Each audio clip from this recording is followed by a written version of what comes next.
بسم اللہ الرحمن الرحیم 5 قسم کی عورتوں پر روزہ رکھنا جائز نہیں ہے بلکہ ان کا روزہ چھوڑنا عبادت ہی شمار ہوگا۔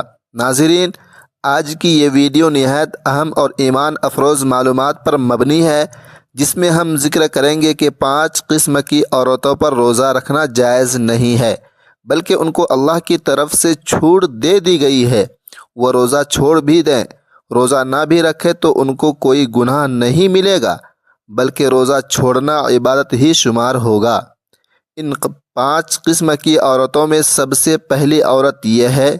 محترم ناظرین، کبھی آپ نے سوچا ہے کہ رمضان جیسا بابرکت مہینہ جس میں ہر مومن روزہ رکھنے کی کوشش کرتا ہے، اسی رمضان میں کچھ لوگ ایسے بھی ہوتے ہیں جنہیں خود اللہ تبارک و تعالی کی طرف سے روزہ نہ رکھنے کی باقاعدہ اجازت دی گئی ہے، اور یہ اللہ کا کمال فضل ہے کہ حیران کن بات یہ ہے کہ اگر وہ روزہ چھوڑ بھی دے تو نہ ان پر کوئی گناہ ہوتا ہے اور نہ ہی وہ اللہ کی ناراضگی کا شکار بنتے ہیں۔ جی ہاں، شریعت اسلامیہ میں اللہ تبارک و تعالی نے اپنی بے پناہ رحمت اور حکمت کے تحت کچھ خاص حالتوں کے لیے خصوصی رعایت رکھی گئی ہے۔ یہ وہ حالات ہیں جن میں عبادت چھوڑنا نافرمانی نہیں بلکہ اللہ کے حکم پر عمل کرنا ہوتا ہے، لیکن افسوس بہت سی خواتین اس مسئلے سے ناواقف ہوتی ہیں اور علم کی کمی کی وجہ سے بعض اوقات وہ مجبوری کے باوجود روزہ رکھ لیتی ہیں اور بعض بے وجہ احساس گناہ میں مبتلا رہتی ہیں۔ آج کی اس ویڈیو میں ہم پردہ اٹھائیں گے ان 5 عورتوں سے متعلق جن میں عورت کو روزہ چھوڑنے کی مکمل شرعی اجازت دے دی گئی ہے۔ یہ کوئی کمزوری نہیں، یہ اللہ تبارک و تعالی کی رحمت ہے۔ یہ کوئی کوتاہی نہیں، یہ شریعت کی آسانی ہے۔ مگر یاد رکھیں، ہر رعایت کی اپنی حدود اور شرائط بھی ہوتی ہیں جنہیں جاننا بے حد ضروری ہے۔ آخر وہ کون سی 5 عورتیں ہیں؟ کن خواتین کو یہ خصوصی چھوٹ حاصل ہے اور کن صورتوں میں روزہ چھوڑنا عبادت ہی شمار ہوتا ہے؟ مکمل حقیقت جاننے کے لیے ویڈیو کو آخر تک ضرور دیکھیں، کیونکہ اگلا لمحہ آپ کی بہت بڑی غلط فہمی دور کر سکتا ہے۔ 5 قسم کی عورتوں پر روزہ رکھنا جائز نہیں ہے۔ پہلی عورت جس کے بارے میں شریعت نے بڑی شفقت اور حکمت کے ساتھ رعایت رکھی ہے، اور وہ ہے ایسی بیمار عورت جس کے لیے روزہ رکھنا نقصان دہ ہو سکتا ہے۔ بظاہر دیکھنے میں یہ ایک عام سی بات لگ سکتی ہے، مگر حقیقت میں یہ اللہ تبارک و تعالی کی رحمت کا نہایت گہرا پہلو ہے جسے سمجھنا بہت ضروری ہے۔ اگر کسی عورت کو ایسا مرض لاحق ہو جس میں بھوک اور پیاس برداشت کرنا اس کی صحت کو بگاڑ سکتا ہو، یا اس کی بیماری میں اضافہ ہونے کا حقیقی اندیشہ ہو، تو ایسی حالت میں اسلام اسے اپنے آپ کو مشقت میں ڈالنے کا حکم نہیں دیتا، بلکہ شریعت کا اصول یہ ہے کہ جہاں نقصان یقینی یا غالب گمان ہو، وہاں عبادت کی صورت بدل جاتی ہے۔ یہی وجہ ہے کہ اگر کسی مستند اور دیانتدار ڈاکٹر کی رائے ہو کہ روزہ رکھنے سے بیماری بڑھ سکتی ہے، یا خود عورت کے پچھلے تجربات یہ بتاتے ہوں کہ روزہ اس کے لیے نقصان کا باعث بنتا ہے، تو اس کے لیے روزہ چھوڑ دینا بالکل جائز ہے۔ یہاں ایک نہایت اہم نقطہ سمجھ لیجئے، ایسی عورت اگر روزہ نہیں رکھتی تو وہ گنہگار نہیں ہوتی، بلکہ بعض صورتوں میں روزہ چھوڑ دینا ہی اس کے لیے بہتر ہے، بلکہ ضروری ہوتا ہے، کیونکہ اسلام جان کی حفاظت کو مقدم رکھتا ہے۔ اللہ تبارک و تعالی اپنے بندوں کو تکلیف میں دیکھنا نہیں چاہتے، اسی لیے بیماری کی حالت میں یہ آسانی عطا فرمائی گئی ہے۔ البتہ اس رعایت کا مطلب ہرگز یہ نہیں کہ روزہ ہمیشہ کے لیے معاف ہو گیا۔ جب وہ خاتون صحت یاب ہو جائے اور روزہ رکھنے کے قابل ہو جائے تو رمضان کے چھوٹے ہوئے روزوں کی قضا بعد میں ادا کرنا لازم ہوتی ہے۔ یہی شریعت کا متوازن نظام ہے، نہ بیجا سختی نہ بیجا نرمی۔ پس اگر کوئی عورت واقعی بیماری کی وجہ سے روزہ چھوڑتی ہے تو وہ محروم نہیں بلکہ اللہ تبارک و تعالیٰ کی دی ہوئی رخصت پر عمل کر رہی ہوتی ہے۔ اور یاد رکھیں کہ اللہ تبارک و تعالیٰ کی دی ہوئی رخصت کو قبول کرنا بھی بندگی ہی کی ایک صورت ہے۔ دوسری وہ عورت ہے جس کے لیے شریعت نے نہایت نرمی اور ماں کی ذمہ داریوں کو سامنے رکھتے ہوئے خصوصی آسانی رکھی ہے، اور وہ ہے دودھ پلانے والی عورت جسے اپنے بچے کے لیے دودھ کم ہونے کا اندیشہ ہو۔ بظاہر یہ ایک معمولی خدشہ لگتا ہے، مگر شریعت کی نگاہ میں ایک معصوم جان کی ضرورت بہت بڑی اہمیت رکھتی ہے۔ سوچئے، ایک ماں اپنے ننھے بچے کی مکمل غذا کا واحد ذریعہ ہوتی ہے۔ اگر روزہ رکھنے کی وجہ سے اس کے جسم میں پانی اور غذائیت کی کمی ہو جائے تو اس کے نتیجے میں دودھ کم ہونے لگتے ہیں، تو سب سے پہلے اثر بچے پر پڑتا ہے۔ اسی لیے اسلام نے یہاں سختی نہیں بلکہ رحمت کا دروازہ کھولا ہے۔ اگر کسی دودھ پلانے والی ماں کو اپنے تجربے، جسمانی کمزوری یا قابل اعتماد ڈاکٹر کے مشورے سے یہ غالب گمان ہو جائے کہ روزہ رکھنے سے دودھ متاثر ہوگا اور بچے کی صحت کو نقصان پہنچ سکتا ہے، تو ایسی صورت میں اس کے لیے روزہ چھوڑ دینا، روزہ کو مؤخر کر دینا بالکل جائز ہے۔ وہ چاہے تو اس رعایت سے فائدہ اٹھا سکتی ہے اور اس پر کوئی گناہ نہیں ہوگا۔ یہ بات بھی ذہن میں رہے کہ یہ چھوٹ سستی کے لیے نہیں ہے، سستی کے لیے نہیں ہے، کاہلی کے لیے نہیں، بلکہ حقیقی ضرورت کے لیے ہے۔ اگر واقعی بچے کی غذائی ضرورت متاثر ہونے کا خدشہ ہو تب ہی یہ رخصت اختیار کی جاتی ہے، اور جب حالات بہتر ہو جائے، بچہ بڑا ہو جائے یا ماں خود کو روزے کے قابل محسوس کرے تو رمضان کے چھوڑے ہوئے روزوں کی قضا بعد میں ادا کرنا ضروری ہوتی ہے۔ یہ ہے اسلام کا حسین توازن، جہاں ماں کی عبادت بھی محفوظ ہے اور بچے کا حق بھی ضائع نہیں ہونے دیا جاتا۔ لہٰذا اگر کوئی دودھ پلانے والی ماں مجبوری کے تحت روزہ مؤخر کرتی ہے تو وہ کسی کوتاہی میں نہیں بلکہ اللہ تبارک و تعالیٰ کی عطا کردہ آسانی کو قبول کر رہی ہوتی ہے۔ اور یقین رکھے، رب اپنے بندوں کی نیتوں کو خوب جانتا ہے۔ تیسری وہ خاتون ہے جس کے لیے شریعت نے خاص شفقت کے ساتھ آسانی رکھی ہے، اور وہ ہے حاملہ عورت جسے اپنی جان یا اپنے ہونے والے بچے کے لیے خطرہ محسوس ہو۔ یہ وہ نازک مرحلہ ہوتا ہے جہاں ایک نہیں بلکہ دو زندگیاں ایک جسم سے وابستہ ہوتی ہیں۔ اسی لیے اسلام یہاں غیر معمولی حکمت کے ساتھ رہنمائی دیتا ہے۔ غور کیجئے، حمل کے دوران عورت کا جسم پہلے ہی اضافی بوجھ برداشت کر رہا ہوتا ہے۔ اگر روزہ رکھنے کی وجہ سے شدید کمزوری، پانی کی کمی، چکر یا کسی اور طبی پیچیدگی کا اندیشہ پیدا ہو جائے تو شریعت ایسی خاتون کو خود کو مشقت میں ڈالنے کا حکم نہیں دیتی، بلکہ جہاں حقیقی خطرہ ہو وہاں اللہ تبارک و تعالی نے واضح رعایت عطا فرمائی ہے۔ اگر حاملہ عورت کو اپنے ذاتی تجربے، جسمانی علامت یا کسی مستند ڈاکٹر کے مشورے سے یہ غالب گمان ہو جائے کہ روزہ رکھنے سے اس کی صحت متاثر ہو سکتی ہے یا بچے کی نشو و نما پر برا اثر پڑ سکتا ہے تو ایسی صورت میں اس کے لیے روزہ چھوڑ دینا جائز ہے۔ یاد رکھیں، یہ کمزوری نہیں ہے بلکہ اللہ تبارک و تعالیٰ کی دی ہوئی رخصت سے فائدہ اٹھانا ہے۔ البتہ اس سہولت کا مطلب یہ نہیں کہ روزہ ہمیشہ کے لیے معاف ہو گئے۔ جب وہ خاتون بچے کی پیدائش کے بعد اور صحت بحال ہونے پر خود کو روزہ رکھنے کے قابل پائے تو رمضان کے چھوٹے ہوئے روزوں کی قضا ادا کرنا لازم اور ضروری ہوتی ہے۔ یہی شریعت کا متوازن اور رحمت بھرا نظام ہے۔ بس اگر کوئی حاملہ عورت حقیقی خدشے کی بنیاد پر روزہ کو مؤخر کرتی ہے تو وہ کسی گناہ میں مبتلا نہیں ہوتی، بلکہ وہ اللہ تبارک و تعالیٰ کی عطا کردہ آسانی کو قبول کر رہی ہوتی ہے۔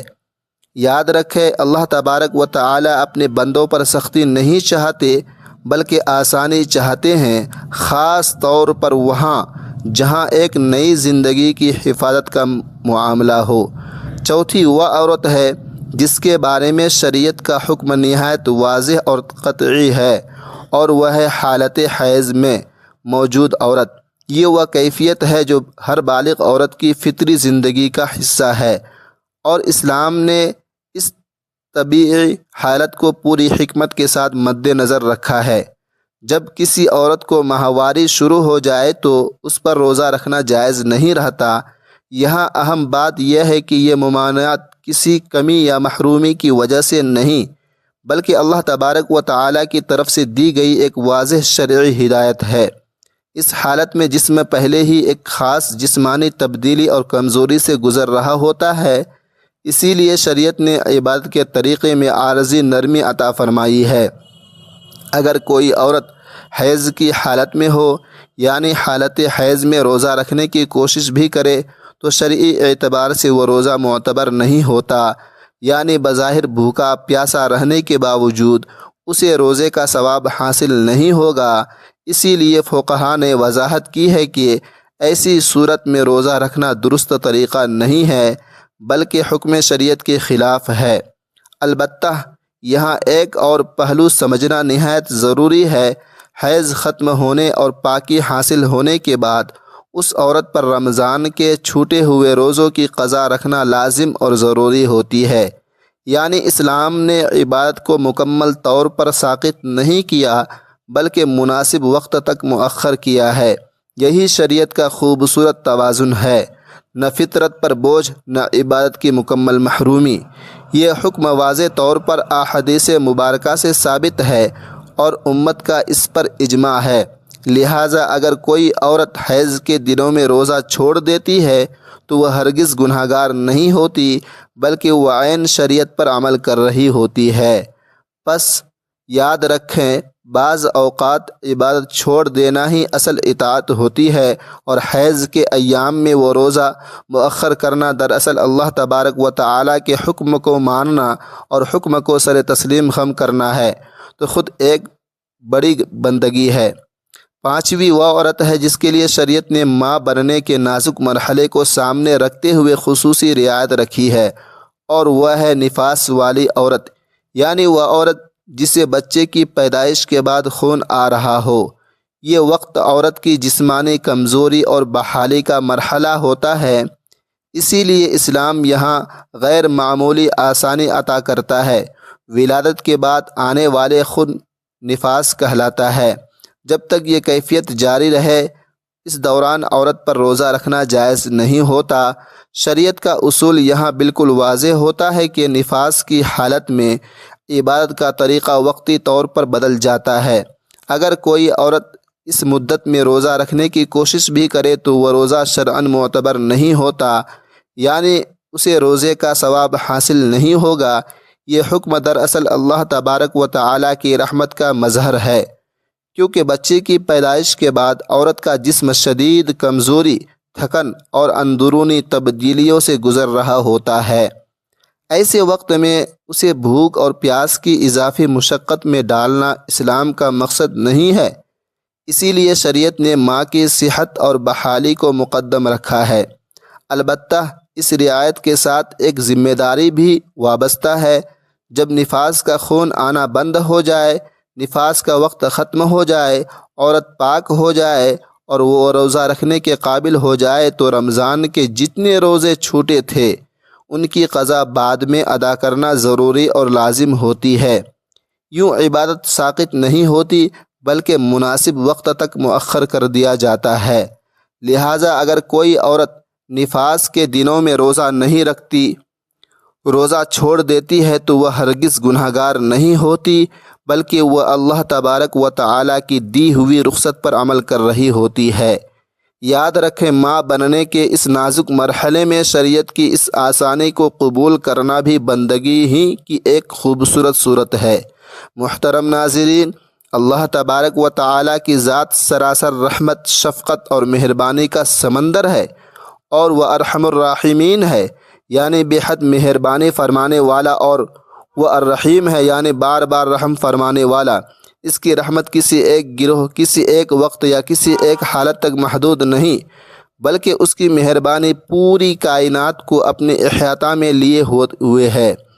انسان جب اپنی زندگی کے نشیب و فراز پر نظر ڈالتا ہے تو اسے ہر موڑ پر رب کی نرمی، اس کی آسانی اور اس کی شفقت کے جلوے نظر آتے دکھائی دیتے ہیں۔ سوچئے، ایک ماں اپنے بچے سے کتنی محبت کرتی ہے۔ وہ راتوں کو جاگتی ہے، اپنی نیند کو قربان کرتی ہے، اپنی خواہشیں چھوڑ دیتی ہیں، مگر اپنے بچے کو تکلیف میں نہیں دیکھ سکتی۔ لیکن ہمارے رب کی محبت اس سے بھی کہیں زیادہ ہے۔ احادیث میں آتا ہے کہ اللہ تبارک و تعالی اپنے بندوں پر ماں سے بھی بڑھ کر رحم فرمانے والا ہے، یعنی وہ محبت جسے ہم دنیا میں سب سے بڑی محبت سمجھتے ہیں، رب کی رحمت اس سے بھی بڑھ کر ہے، بلکہ کئی گنا بڑھ کر اور زیادہ وسیع ہے اور گہری بھی ہے۔ البتہ اللہ تبارک و تعالی ہرگز نہیں چاہتا ہے کہ اس کی مخلوق بے جا پریشانی میں پڑے، نہ وہ اپنے بندوں کو ایسی مشقت میں دیکھنا پسند کرتا ہے جو ان کی طاقت سے باہر ہو۔ اسی لیے دین اسلام میں جگہ جگہ آسانیاں رکھی گئی ہیں۔ جہاں طاقت ہو وہاں حکم ہے، جہاں مجبوری ہو وہاں رعایت ہے۔ یہ توازن کسی انسانی سوچ کا نتیجہ نہیں، بلکہ رب رحیم کی حکمت کا مظہر ہے۔ پھر جب ماہ رمضان آتا ہے تو گویا آسمانوں سے رحمتوں کی بارش شروع ہو جاتی ہے۔ یہ وہ مہینہ ہے جسے برکتوں، مغفرتوں اور رحمتوں کا موسم کہا جاتا ہے۔ اس مہینے میں نیکی کا اجر کئی گنا بڑھا دیا جاتا ہے، گناہوں کی معافی کے دروازے کھول دیے جاتے ہیں، اور بندوں کو اپنے رب کے قریب آنے کے بے شمار مواقع فراہم کیے جاتے ہیں۔ ہر طرف رحمت کا نزول ہو رہا ہوتا ہے، ہر لمحہ بخشش کی ہوائیں چل رہی ہوتی ہے۔ لیکن یہاں رب کی رحمت کا ایک اور حسین پہلو سامنے آتا ہے۔